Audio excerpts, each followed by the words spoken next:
साल 1965, अब से 50 साल पहले, उस वक्त देश के दुश्मनों ने एक नापाक साजिश रची। ये कोशिश थी हिंदुस्तान की सरजमी पे अपने नापाक कदमों को रखने की। उस वक्त हिंदुस्तान अपने देश के पहले प्रधानमंत्री की मौत के सदमे से उबर रहा था। ये वो वक्त था जब हिंदुस्तान तमाम आर्थिक चुनौतियों से लड़ रहा था और अकाल जैसी समस्या पूरे देश में पांव पसार रही थी। दुश्मन को लगा शायद यही सही वक्त है हिंदुस्तान को कमजोर करने का और उसकी अखंडता पर चोट करने का। लेकिन दुश्मन पूरी तरीके से गलत था इस बात के आकलन को करने में कि आखिर हिंदुस्तान की फौजों की अदम्य साहस, पराक्रम और वीरता का जो परिचय है उसको अभी तक वो समझ नहीं पाया था। पाकिस्तान इस बात में भी गलती कर चुका था कि हमारा देश का जो शीर्ष नेतृत्व है वो आखिर किस हद तक फौलादी फैसले ले सकता है, सख्त फैसलों के साथ में किस हद तक जा सकता है। इस सारे आकलन की गलती कर चुका था पाकिस्तान। बावजूद इसके पाकिस्तान ने कुछ और देशों के साथ मिलकर चक्रव्यूह रचने की कोशिश की हिंदुस्तान के खिलाफ। क्या था वो चक्रव्यूह, क्या थी वो साजिश और कैसे हिंदुस्तान की फौजों ने असल उत्तर दिया पाकिस्तान की फौजों को, और ये बात आगे ताशकंद समझौते तक कैसे आगे बढ़ती है। 1965 की जंग की पूरी कहानी आपको दिखाएंगे, लेकिन सबसे पहले बात, आखिर ये क्या थी साजिश।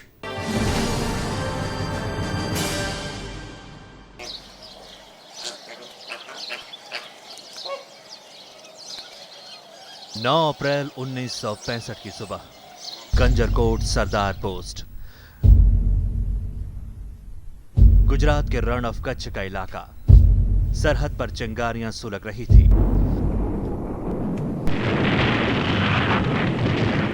अचानक रेगिस्तान गोलियों की बौछार से दहल उठा।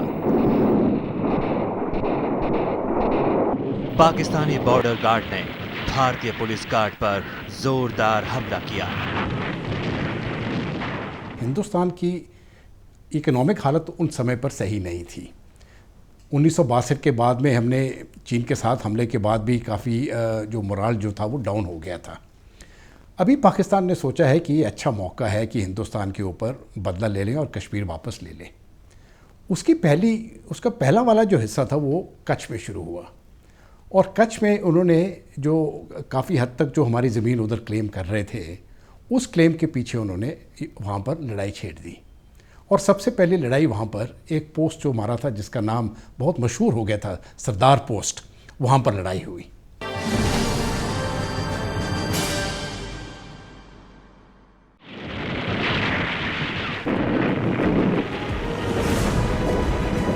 सरहद पर बढ़ रही गोलीबारी के मद्देनजर सीआरपीएफ को वापस बुला लिया गया और भारतीय सेना ने मोर्चा संभाला। कंजरकोट पर पाकिस्तानी फौज ने कब्जा जमा लिया था।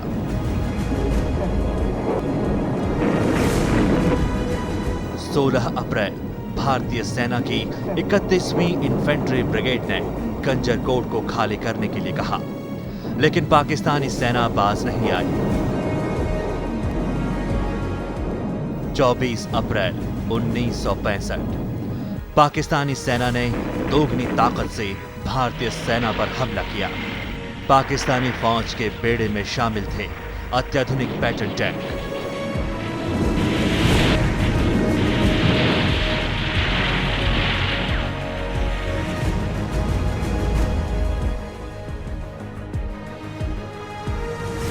ये रेगिस्तान में एक बड़े तूफान की दस्तक थी। भारतीय क्षेत्र में दुश्मन फौज के कदम गुजरात के रन ऑफ कच्छ की तरफ बढ़ने लगे थे।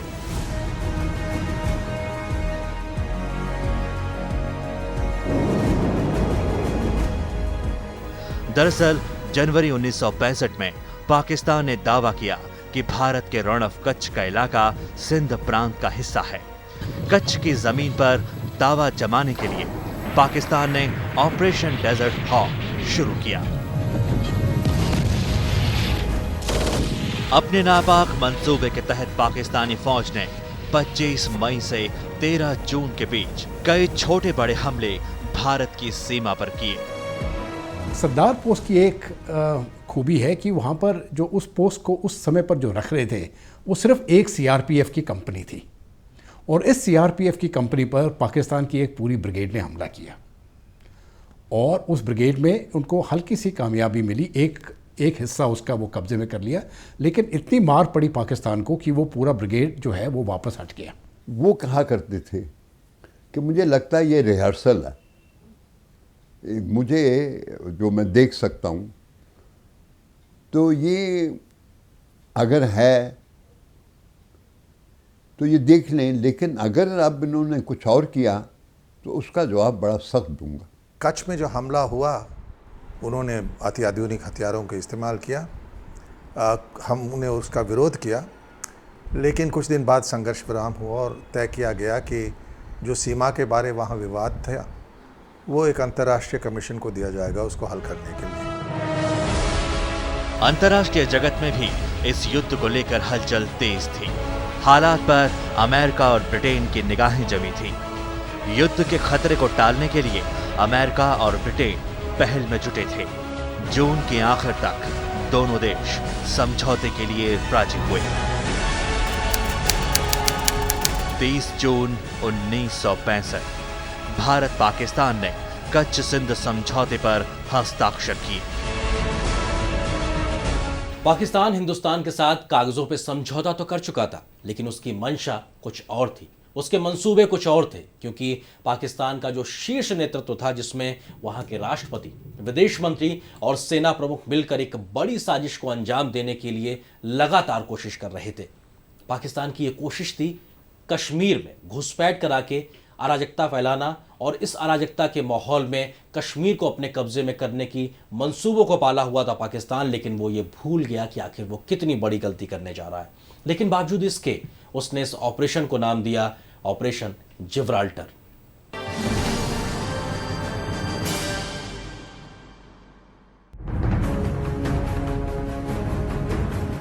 यह समझौता महज कागज पर उकेरी गई लकीर ही साबित हुआ। पाकिस्तान के राष्ट्रपति अयूब खान, विदेश मंत्री जुल्फिकार अली भुट्टो और जनरल मोहम्मद मूसा एक खतरनाक मंसूबे को अंजाम देने में जुटे थे। उनका मंसूबा था भारत की शांति को भंग करना, सरहदों पर कब्जा जमाना। नियंत्रण रेखा से सटी इन्हीं पहाड़ियों से अगस्त 1965 में पाकिस्तानी सेना के मेजर जनरल अख्तर हुसैन मलिक की सरपरस्ती में करीब 30,000 घुसपैठिए कश्मीर के अलग अलग हिस्सों में घुसपैठ करते हैं। पाकिस्तान ने जो कुचक्र रचा वो उसी में फंस गया। कश्मीर की आवाम में अशांति तो नहीं फैली, बल्कि खुद वहां की आवाम ढाल बनकर खड़ी हो गई। जल्द ही ये साफ हो गया कि ये घुसपैठिए नहीं थे, ये पाकिस्तानी सेना की रेगुलर आर्मी के जवान थे। मामला साफ हो गया। हिंदुस्तान की सेना ने नियंत्रण रेखा के पार कार्रवाई शुरू कर दी। फिर मुजफ्फराबाद दूर नहीं रह गया। जल्द ही हाजी पीर पर तिरंगा लहरा उठा। हालांकि जनरल मूसा भारत के साथ युद्ध के खिलाफ थे। ये खुलासा जनरल मूसा ने अपनी किताब माय वर्जन में किया है। उससे पहले मैंने ये जनरल अयूब से बात की, क्योंकि वो अब रिटायर हो चुके थे, तो मैंने उनको कहा कि मुझे कुछ बता दीजिए ताकि मैं अब भुट्टो साहब से मिलना है। कहते हैं मेरा नहीं, ये तो भुट्टो वार थी, तो तुम उसी से पूछना। तो मैंने सवाल किया सीधा ही भुट्टो साहब से। मैंने कहा कि मैंने अभी अयूब साहब से बात की, वो कहते हैं इट इज़ भुट्टोज वार। तो कहता हाँ, उसने इनकार नहीं किया। वो कहता है कि मैंने सोचा कि अगर कोई मौका है जिसमें कि हम पाकिस्तान हिंदुस्तान पे गलबा डाल सकता है या उनको हरा सकता है, तो अभी है। जो सबसे हॉकिश व्यक्ति था वो थे जुल्फ़िकार अली भुट्टो, और वो विदेश मंत्री थे, और उनको ये लगता था कि ये है अभी आज ये अवसर सही है कि भारत देखिए थोड़ा बहुत अलग थलग भी पड़ गया था, ये भी हमको स्वीकार करना चाहिए। और उन्हें ये लगता था कि अब ये अवसर जो है इसमें चूकना नहीं चाहिए। और ये कहना लेकिन कि अयूब और मूसा सहमत नहीं थे, ये गलत होगा। सीज फायर के पर्दे के पीछे पाकिस्तान एक और ऑपरेशन की तरफ बढ़ रहा था, ऑपरेशन जिब्राल्टर।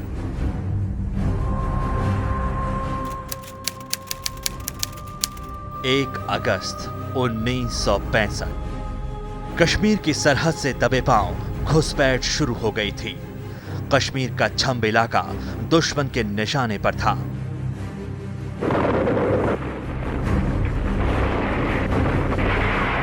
वेश बदल कर आए ये फौजी पाकिस्तान की 12वीं इन्फेंट्री डिवीजन के थे। घुसपैठ की अगुवाई पाकिस्तानी सेना के मेजर जनरल अख्तर मलिक के हाथों में थी। दुश्मन के करीब 30,000 लड़ाके सरहद के भीतर घुस आए थे। तैयारी थी गुरिल्ला युद्ध लड़ने की। 5 अगस्त इस्लामाबाद। ऑपरेशन जिब्राल्टर को हरी झंडी दी गई।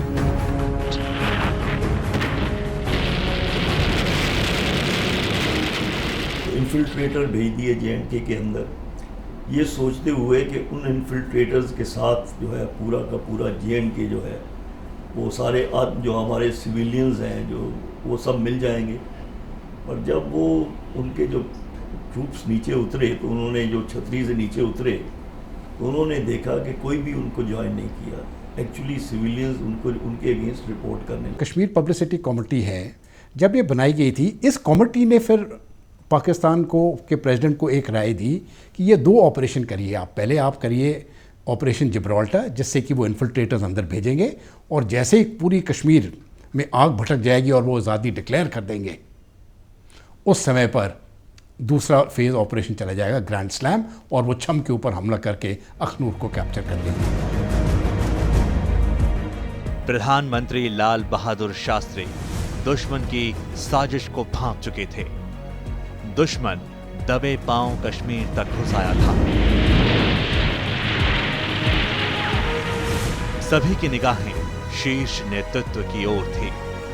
15 अगस्त 1965 लाल किले की प्राचीर से लाल बहादुर शास्त्री ने पाकिस्तान को करारा जवाब दिया। हाथ बढ़ाया, वहां दूसरी तरफ हमें ये देखने को मिलता है कि कश्मीर पर हमला किया जा रहा है, और मैं जानता हूं कि पाकिस्तान को उसको बढ़ाने का उसका पूरा इरादा है। तो एक सरकार के नाते हमारा क्या जवाब हो सकता है सिवाय इसके कि हम हथियारों का जवाब हथियारों से दें। 18 अगस्त 1965 साउथ ब्लॉक। प्रधानमंत्री शास्त्री जी के कमरे में जनरल जे.एन. चौधरी दाखिल होते हैं। मुद्दा उठता है पाकिस्तान की हिमाकत का क्या जवाब दिया जाए। मीटिंग खत्म होते ही भारतीय सेनाध्यक्ष जनरल जे.एन. चौधरी का सैनिकों के लिए आदेश आता है। हाजीपीर पर कब्जा जमाने का आदेश। हाजीपीर दर्रा घुसपैठियों का सबसे महत्वपूर्ण गढ़ था। हाजीपीर पर फतह करने की अंतिम तारीख मुकर्रर हुई 28 अगस्त। मिशन का नाम दिया गया ऑपरेशन बख्शी।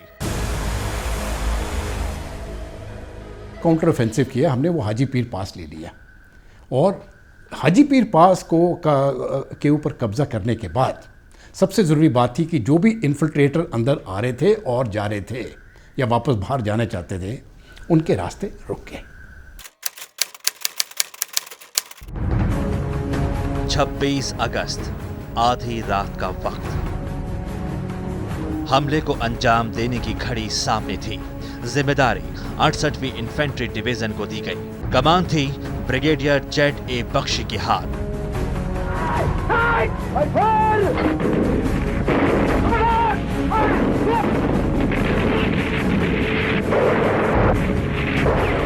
परिस्थितियां विपरीत थी। कुदरत कदम कदम पर इम्तिहान ले रही थी।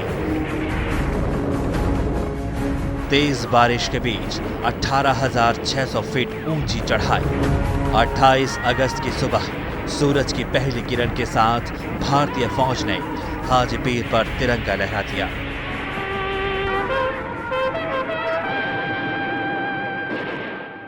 हाजी पीर जो जम्मू क्षेत्र में एक ऊंचा पहाड़ था और उसके ज़रिए अगर जो भी उस पहाड़ पर कब्ज़ा रखे वो उसको एक किस्म से फ़ायदा मिलता है उस क्षेत्र में, तो उसको लेना बड़ा मुश्किल चीज़ था। इसलिए कि एक तो हथियार हमारे उतने अत्याधुनिक नहीं थे, दूसरी बात आर्टिलरी भी हमारी उतनी तेज़ नहीं थी उस समय, तो उस पर हमला हमें सीधा करना था जो उस तरह के पहाड़ों में आसान नहीं है, और उसे कब्ज़ा में लेना कोई ये नहीं सोचता था कि होगा, लोग समझते थे कि वो असंभव है, लेकिन हमारी सेना ने असंभव को संभव किया। पाकिस्तान ने भारत को कमतर आंकने की भूल की थी। हमारे जाबाजों ने घुसपैठ को पाकिस्तान तक खदेड़ दिया। हाजी पीर पर हुई करारी हार से पाकिस्तान बौखला उठा। राष्ट्रपति अय्यूब खान, जनरल अख्तर मलिक और पाकिस्तान सेना अध्यक्ष जनरल मूसा सरहद पार नई बिसात बिछाने में मशगूल थे। भारत को घेरने की खतरनाक रणनीति बनाई जा रही थी। अब तक पाकिस्तान के 2 बड़े ऑपरेशन हिंदुस्तान की फौज के पराक्रम और शौर्य के आगे पस्त हो चुके थे, लेकिन पाकिस्तान के मंसूबे अभी खत्म नहीं हुए थे। उसकी साजिशों का सिलसिला अभी बदस्तूर कायम था। कुछ अलग और नया करने की सोच रहा था पाकिस्तान। इस बार कोशिश ये की गई कि आखिर कैसे कश्मीर को भारत के अन्य हिस्सों से काट के अलग थलग कर दिया जाए। इस कोशिश के तहत पाकिस्तान ने अमृतसर पे कब्जा करना चाहा। इस कोशिश के तहत पाकिस्तान ने लाइफलाइन कही जाने वाली कश्मीर की अखनूर पुल को कब्जा करना चाहा, क्योंकि अगर यहां पे पाकिस्तान का कब्जा होता है तो जो रसद पहुंचती है सेना को वो रुक जाती और शायद उसको यहां पे रणनीतिक रूप से जीत मिलती। तो इस कोशिश को करने के लिए पाकिस्तान ने साजिश को नाम दिया था ऑपरेशन ग्रैंड स्लैम।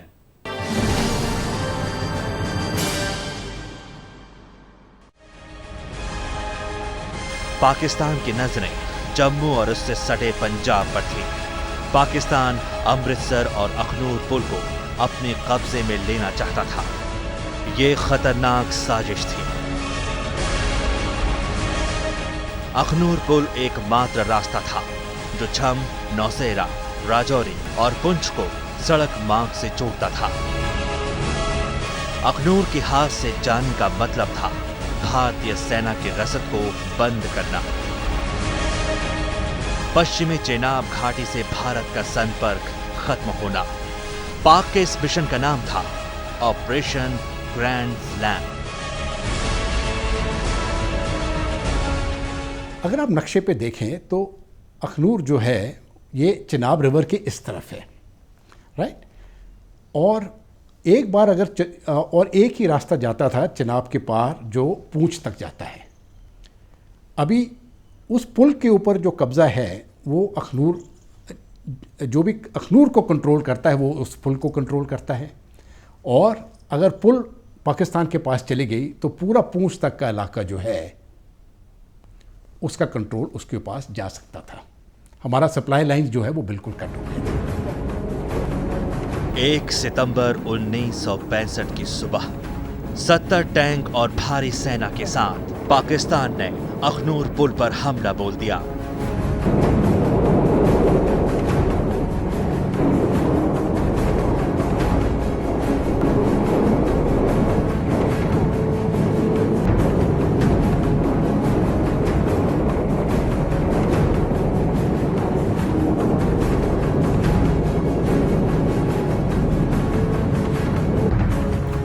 उसी दिन शाम 4 बजे रक्षा मंत्री कार्यालय साउथ ब्लॉक। सरगर्मियां तेज हो गई। रक्षा मंत्री YV चौहान, रक्षा सचिव PVR Rao, air marshal Arjun Singh और प्रधान सचिव HC सरीन के साथ मीटिंग में मशगूल थे। बातचीत छम पर हुए पाकिस्तानी हमले पर हो रही थी। शाम के 4:30 बजे जनरल JN चौधरी कमरे में दाखिल होते हैं। जनरल चौधरी सामने बैठे अर्जुन सिंह से पाकिस्तान पर हवाई हमले का मुद्दा उठाते हैं। यही मांग रक्षा मंत्री के सामने भी रखते हैं। 4:45 ये प्रस्ताव जब शास्त्री जी के सामने आया शास्त्री जी ने इस निर्णायक घड़ी में तनिक भी देरी नहीं की। पाकिस्तान पर हवाई हमले की मंजूरी दे दी गई। Once the Air Force comes in, it's a real war has started. So and the Defence Minister was a man called Y.B. Chawar, Maratha. Chaudhary and I had gone to him, and he made it. Marathas are great warriors, isn't it? And it didn't take more than about 3 or 4 minutes. And he said, attack. I said, we attacked. I told him one or two things. One was that it was the dusk. Operation जो grand slam की बात थी कि वो हमारे tank जाएंगे, chicken neck को occupy करेंगे और फिर कश्मीर को बाकी भारत से काट देंगे।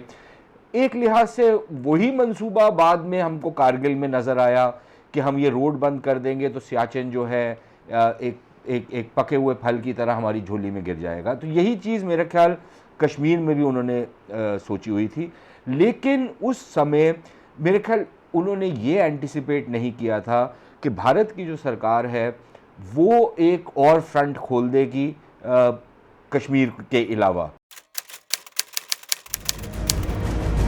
5 सितंबर 1965 की सुबह अचानक पाक वायुसेना के सेबर जेट विमानों ने बमबारी शुरू कर दी।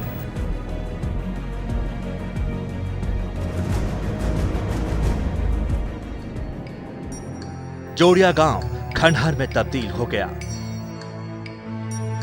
50 लोगों की मौत हो गई। ये चिंगारी अमृतसर तक पहुंची। बमबारी के चपेट में अमृतसर का हवाई अड्डा भी आ गया था। पठानकोट और जालंधर पर भी बम बरसाए गए। 1 सितंबर को आप देखें रात को 4 बजे ये हमला शुरू हुआ और ये आर्टिलरी से शुरू हुआ और पूरा इलाका छम के जो जितनी भी फ्रंट लाइन है, अभी आप देखिए अगर 100 गन से ऊपर मीडियम गन्स आर्टिलरी गन्स जो है एक बार फायर शुरू करना पड़े तो बहुत ही हैवी फायर है और ये फायर 2 घंटे तक चलता रहा।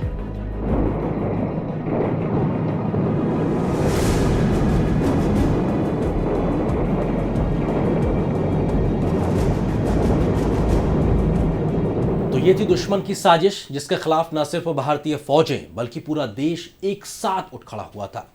पाकिस्तान ने पंजाब, राजस्थान और जम्मू कश्मीर में जिन मोर्चों को खोला था उसे भारतीय सेना ने अदम्य साहस और शौर्य और पराक्रम का परिचय देते हुए नेस्तनाबूद कर दिया था। बंदूकों की दम पर किस तरीके से वीर अब्दुल हमीद और उन जैसे तमाम सपूतों ने पाकिस्तान के पैटर्न टैंक का सामना किया और पाकिस्तान के इन टैंकों को कब्रगाह में तब्दील कर दिया, आपको दिखाएंगे अगले अंक में भारत का पाकिस्तान को जवाब ऑपरेशन असल उत्तर में।